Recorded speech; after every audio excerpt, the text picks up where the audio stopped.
Today, we're diving into one of the most chilling and, frankly, one of the most baffling unsolved mysteries of modern times, the Dyatlov Pass incident. We're talking about 9 incredibly experienced hikers, a brutal, unforgiving mountain, and a set of clues so strange they've been fueling nightmares and debates for decades. This is it. This is the question at the absolute heart of the whole thing. It's what has kept this story alive for more than 60 years. Because when you start to look at the hard evidence, you realize that nothing about their final hours makes any kind of logical sense. So let's set this scene. Picture this. It's February 1959, deep in the brutal winter of the Soviet Union's Ural Mountains. It's a stark, unforgiving landscape. And this is where our story begins and where, for 9 people, it ends in the most tragic and mysterious way imaginable. To really wrap your head around this mystery, we have to start at the end. We need to look at what the search party actually found when they arrived on those desolate, snow-covered slopes. First off, let's talk about the conditions, because they are absolutely critical. We are talking about temperatures of minus 30 degrees Celsius. That's minus 22 Fahrenheit. This is an environment where, if you don't have proper shelter, your survival is measured in minutes. And that is the temperature they fled into. And every single detail the rescuers found just added another layer to this impossible puzzle. I mean, their tent wasn't just abandoned, it was sliced open from the inside. The footprints leading away showed they were walking, not frantically running, into the dark woods. And the real kicker? Some of these expert hikers were found barefoot, or missing boots and coats in that extreme cold. It just screams of a sudden, irrational panic that made them abandon their only source of shelter.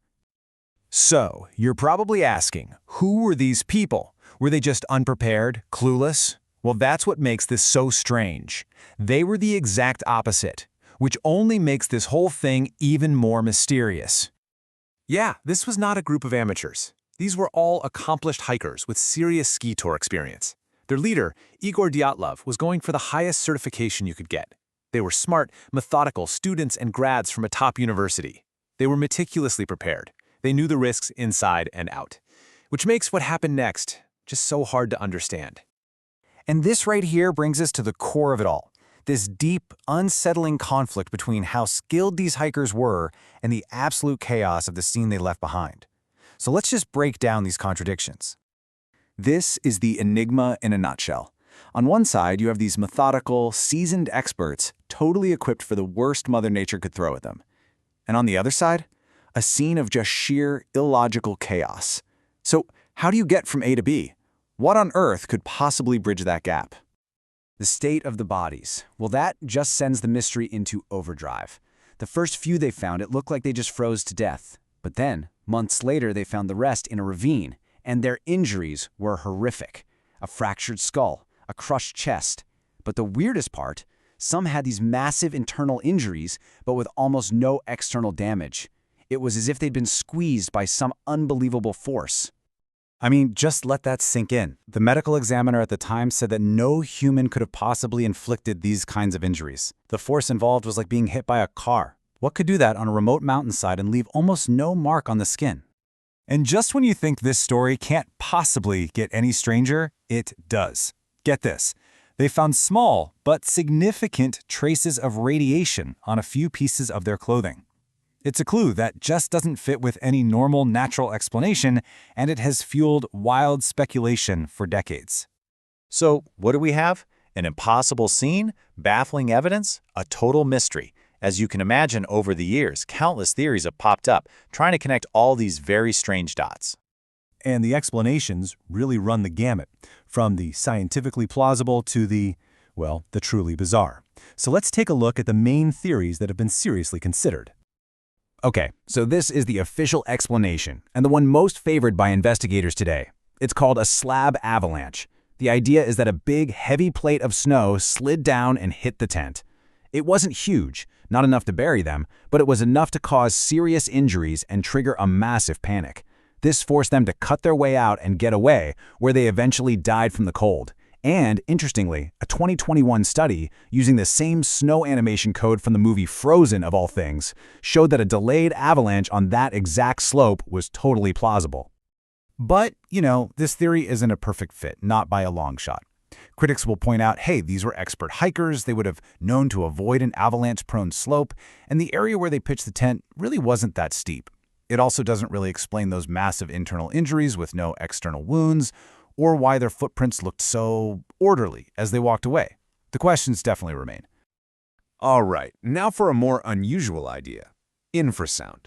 Apparently, the geography of this area can create a weird wind phenomenon that generates sound waves so low you can't hear them, but you can feel them. And science shows that at the right frequency, this infrasound can create intense feelings of anxiety, dread, and pure panic. So, did a perfect storm of wind literally drive these hikers mad with terror, causing them to abandon their tent for no good reason? And then, of course, you have the cover-up theory. This one suggests the hikers just happened to be in the wrong place at the wrong time and stumbled upon a secret Soviet weapons test. A nearby explosion could explain the brutal internal injuries, and the radiation on their clothes could be the fallout.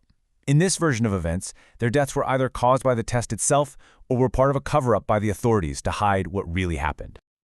Of course, with a mystery this deep, you're going to get some wilder ideas. People have suggested everything from an attack by a Siberian Yeti to some kind of UFO encounter. And look, while those make for great campfire stories, there is absolutely zero physical evidence to support any of them. So where does all of this leave us? Well, after all this time, all the investigations, all the theories, we're still left with way more questions than answers. The timeline of this mystery really tells its own story. You have the initial shock back in 1959, then decades of official silence during the Soviet era, and then, boom, the case is officially reopened in 2019. It just goes to show you how powerful this enigma is. It absolutely refuses to be forgotten. I think ultimately this story sticks with us because it touches on something really fundamental. It's about human bravery and that powerful desire we have to explore, crashing headfirst into forces, whether they're natural or man-made, that are just beyond our understanding. It's a truly chilling reminder of just how vulnerable we can be in the face of the great unknown. Maybe the truth of what happened on that mountain is just buried forever under the snow. Or maybe, with new technology and a fresh set of eyes, a real answer is still out there, just waiting to be found. The only thing we know for sure is that the story of those 9 hikers will continue to haunt and fascinate us for a long, long time to come.